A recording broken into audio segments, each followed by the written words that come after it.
Okay. My head is spinning. We had some really excellent conversation at our table in both groups. I think what I'm going to try to do is boil it down to 4 key points. So, the big issue that came up for both groups was affordability, both in terms of transportation and cost. And we had some ideas about how to kind of approach that issue. One was try to have art making in unconventional spaces. We also talked about having a sliding scale, or also prices where we had prices for like underwage or self-employed, underemployed people.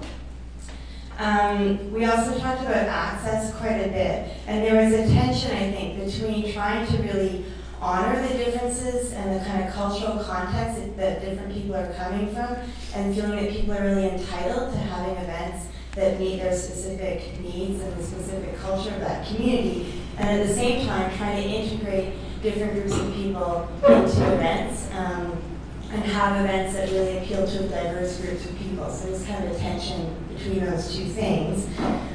One of the things that we talked about was physical accessibility in terms of who can actually physically get into the space, even if they can, and also if they can afford to get there.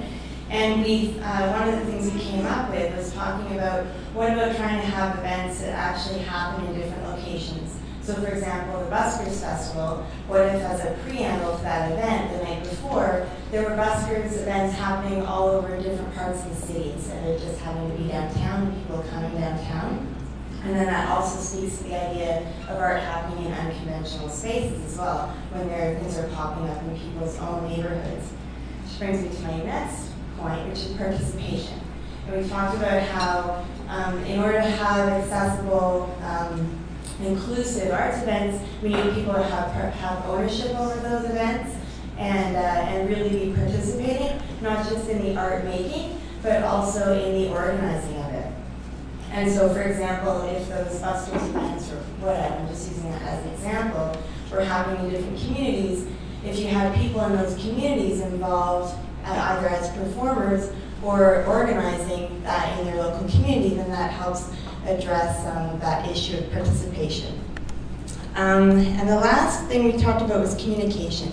This is a really big theme in the first group, especially we talked about how there's a lot of individual silos in Kingston, and that people can often feel excluded from those silos for all kinds of different reasons, and that we need to find ways of building bridges between those different areas. And one of the action ideas that we came up with was the idea of having even more informal ways for people to actually get together and talk to each other.